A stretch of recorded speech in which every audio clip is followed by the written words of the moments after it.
Hermanos, Dios les bendiga. Les invito a abrir sus Biblias en el segundo libro de Reyes, capítulo 5, versos del 9 al 11. Y vino Naamán con sus caballos y con su carro, y se paró a las puertas de la casa de Eliseo. Entonces Eliseo le envió un mensajero diciendo: Ve y lávate 7 veces en el Jordán, y tu carne se te restaurará y serás limpio. Y Naamán se fue enojado, diciendo: He aquí, yo decía para mí, saldrá él luego, y estando en pie invocará el nombre de Jehová su Dios, y alzará su mano, y tocará el lugar, y sanará la lepra. A continuación, vamos a escuchar a la hermana Dioselina de la Cruz Valencia, quien nos trae un sermón narrativo titulado Quebrantando falsos paradigmas. Era la hora acostumbrada en el que el médico curaba las heridas del general, causadas por una horrible enfermedad que en otros pueblos aislaba al enfermo de su familia y su comunidad. Era la terrible lepra. Ambos parecían estar en silencio. El doctor haciendo su trabajo con mucho cuidado, mientras el general pensaba en lo que significaba su nombre, agradable o belleza. Pero esto le causó gran inquietud. ¿Cómo puedo ser agradable o bello si esta horrible enfermedad me resta todo lo agradable que quiero ser? Además, me avergüenza. ¿Cuántas cosas más pudiera hacer por mi pueblo si este aguijón no debilitara mi cuerpo?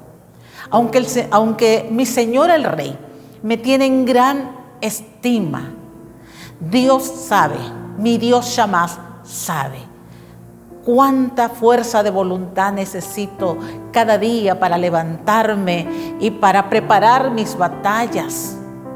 Sin embargo, las batallas no solo se ganan con la fuerza física, sino también con las fuerzas del alma.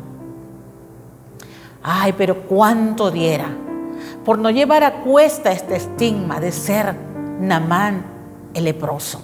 De repente, alguien interrumpió su pensamiento. Buenos días, mi general. ¿Ya terminó su curación?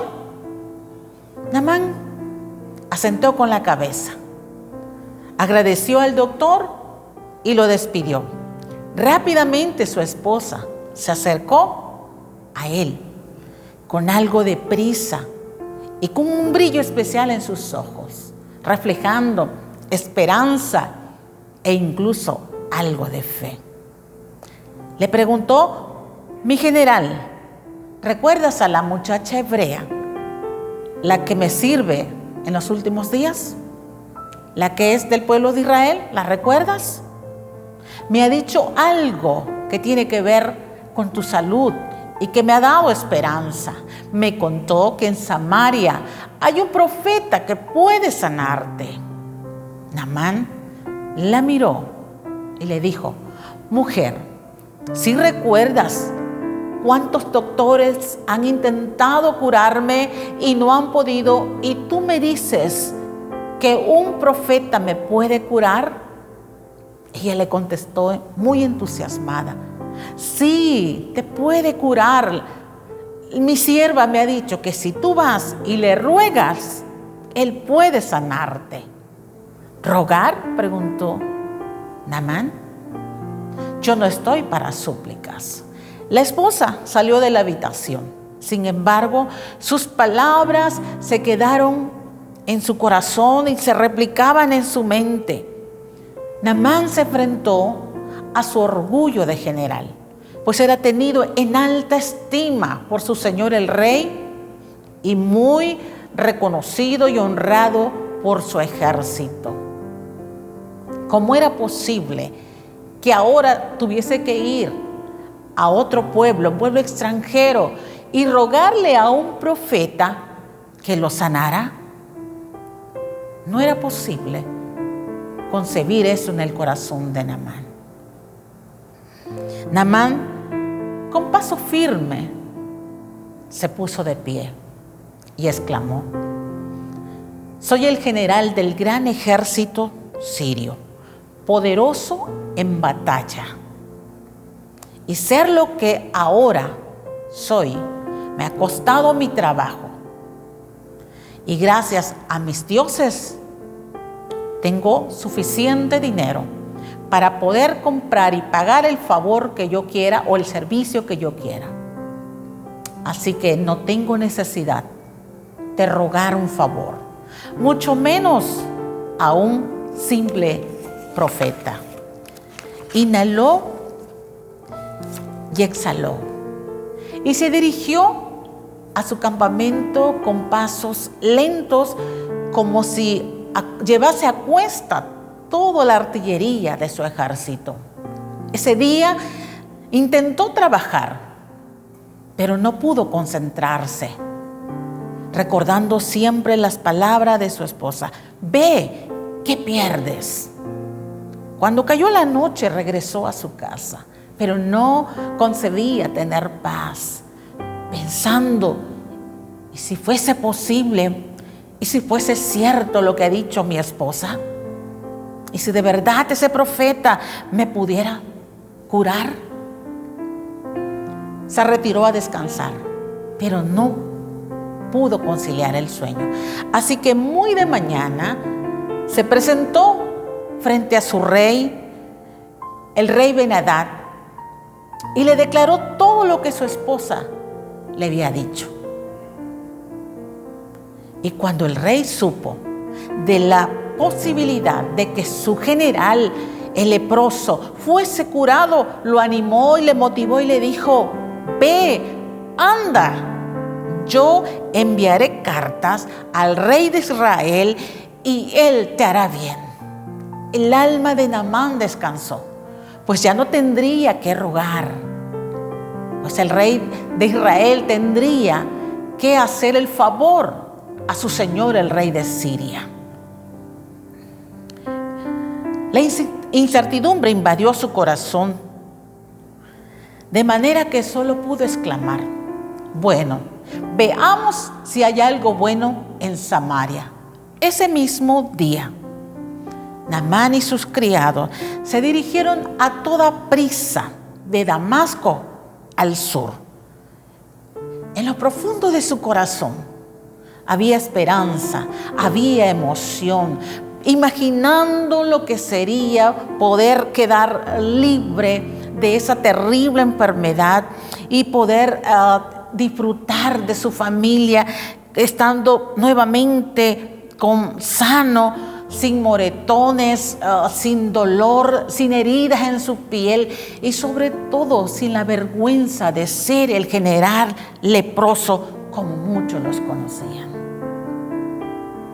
Los caballos corrían a toda prisa, como si en sus patas estuviera el final de la ansiedad del general. Pero se necesitaron más de 2 días para llegar a Samaria, la capital del reino del norte de Israel. Por fin llegaron una mañana soleada. Urgentemente, el criado de más confianza descendió a prisa hacia la casa del rey Joram. Entregó la carta, aunque el rey Joram estaba muy ocupado en sus asuntos de gobierno. Pero cuando recibió la carta del rey de Siria, Ben-Hadad, empezó a leerla y decía de la siguiente manera: cuando te llegue esta carta, sabrás que el portador es mi general Naamán. Te lo envío para que lo sanes de su lepra. Pero entre más leía el rey Joram, más se fruncía su ceño y de repente exclamó: ¿qué le pasa a este tipo? ¿Acaso soy Dios para sanar, para dar vida o muerte, para que me mande a un hombre leproso para que lo sane? Fíjense cómo me está buscando problema. Muy enojado se retiró. Por supuesto, ni siquiera intentó recibir al general. Cuando estas palabras fueron dichas al general, se sintió muy molesto, muy desairado por el rey. Y entonces pensó que era absurdo estar allí, pensó que era una locura. Pronto ordenó la retirada y empezó el regreso a casa. Sin embargo, este asunto fue dado a conocer al profeta de Dios, a Eliseo. Entonces, Eliseo mandó mensajes al rey Joram y le dijo: mándame a este hombre, porque le he de mostrar que en Israel hay profeta de Dios. La esperanza que se demora es tormento del corazón. Y así estaba el corazón y el alma de Naamán. Estaba ansiosa, estaba preocupada, su milagro no había llegado. Pero de pronto llegó la noticia y le dijeron que el profeta de Dios lo mandaba a llamar. Aunque era una noticia agradable, Naamán no se sintió a gusto, pues él esperaba que el profeta viniera a su encuentro y no él ir hasta su casa. Refunfuñando, empezó a avanzar hacia la casa del profeta, imaginando que cuando llegase frente a la casa del profeta de Dios, este ya estaría fuera esperándole. Entonces el general le dijo a sus siervos: tráiganme, acérquenme los 10 talentos de plata, las 6,000 piezas de oro y las 10 mudas de ropa, porque necesito que el profeta vea que yo no vengo a pedir sus favores con manos vacías. Minuto después se encontraba frente a la casa de Eliseo. Pero resulta que Eliseo no estaba fuera de la casa, sino todo lo contrario. Ni siquiera se asomó a la ventana, sino que mandó a su siervo Giezi a darle las instrucciones al general. Giezi le dijo: manda decir mi señor que vayas y te zambullas 7 veces en las aguas del río Jordán. Naamán no podía creer lo que estaba escuchando. Le dijo a sus criados: ¿qué les parece? Primero el rey me niega su favor. Ahora este profeta me manda algo absurdo, como si yo fuese un simple criado. Ir y zambullirme a las aguas del Jordán, como si los ríos de Damasco no fuesen mejor que todas las aguas de Israel. ¿No podría yo zambullirme en los ríos de Damasco y quedar sano? Muy enojado se dio la vuelta y se marchó diciendo: esto es demasiado, en vano vine aquí. ¿Qué os parece? Los patos le tiran a las escopetas. El ego de Naamán había sido herido. Realmente se sentía cansado del viaje, pero más le dolía el alma por tal rechazo, por tal afrenta, por tal ofensa. Pero mientras regresaba, meditaba: ¿acaso este profeta no le impresionan mis regalos? ¿Acaso es más rico, mejor que yo? Entre tanto, su ceño, su rostro se desfiguraba más por la terrible ira que había en su corazón.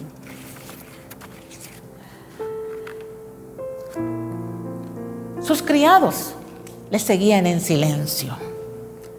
Sin embargo, con señas se decían unos a otros: hablemosle, vamos a hacerlo reflexionar, que nuestro Señor piense su decisión.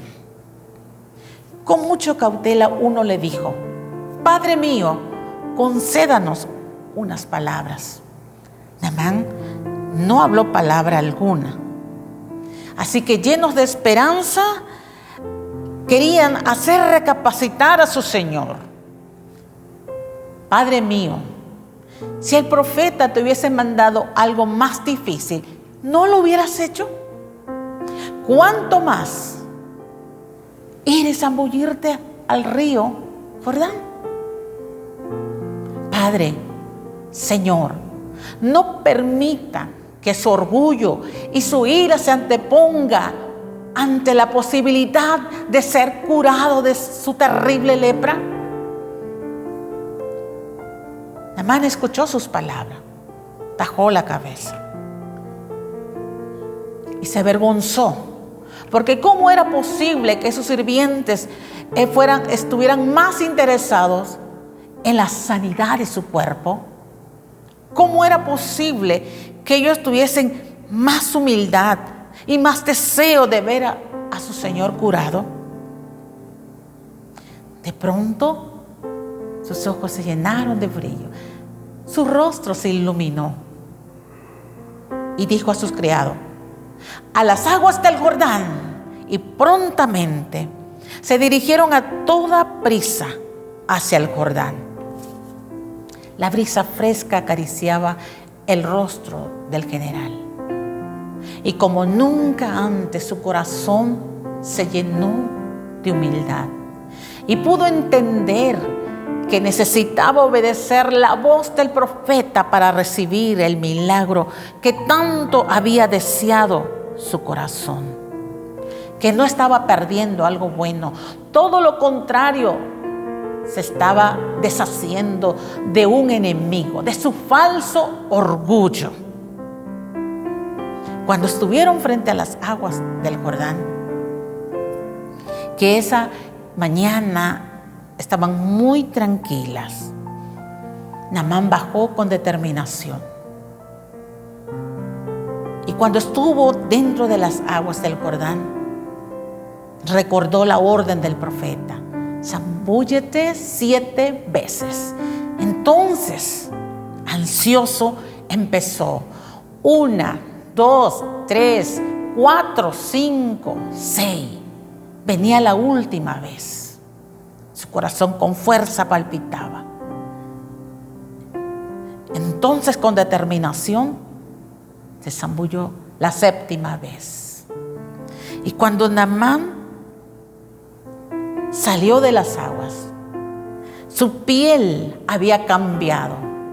Las palabras del profeta se habían cumplido. Ahora tenía una piel como de niño, limpia, sana. Las lágrimas de Naamán se empezaron a mezclar con el agua que caía de su rostro y empezó a decir: ay, Dios en Israel, soy sano, soy sano, soy sano. Rápidamente empezó a salir de las aguas. Sus criados corrieron hacia él, gozosos, contentos, le dijeron: Padre mío, eres sano, Padre mío. Naamán se subió a prisa a su caballo y empezaron entonces a encaminarse a la casa del profeta. El corazón de Naamán era otro, estaba transformado. Él sabía que lo que había pasado era resultado del quebrantamiento de su orgullo. Naamán sabía que si de no hacerlo, nunca hubiera obtenido su mayor deseo, su sanidad. Se dirigieron rápidamente a la casa del profeta. Y a diferencia de la primera vez, el profeta ya estaba fuera de casa, con un rostro sonriente, alegre, esperaba a Naamán y a su gente. Y no solo estaba afuera, sino que estaba presto para hablar con el nuevo Naamán. Y empezaron a platicar. Y Naamán abrió su corazón al profeta y le dijo: ahora reconozco que no hay Dios en todo el mundo, sino solo en Israel. Le ruego a usted aceptar un regalo de su servidor. Pero Eliseo respondió: tan cierto como vive el Señor a quien sirvo, que no voy a aceptar nada de ti. Quiero decirte que el mejor regalo o la mejor ofrenda es tu corazón quebrantado y humillado delante de Dios. Y quiero que recuerdes que ante los ojos del Altísimo, todo orgullo es ceniza y polvo. Naamán insistió, pero el profeta no recibió regalo alguno. Naamán comprendió que las bendiciones de Dios son gratuitas, pero que vienen a aquel corazón que se humilla y lo busca. Su corazón, libre de altivez y de arrogancia, pudo entender que muchas veces las debilidades humanas se levantan para aplastar al hombre, aquel que piensa o aquel que olvida, más bien aquel que olvida que en el universo el grande es Dios. Con humildad, ahora Naamán le daba valor para expresarle a Dios toda su gratitud. No sabía Naamán cómo agradecerle a Dios, puesto que el profeta no había querido recibir nada.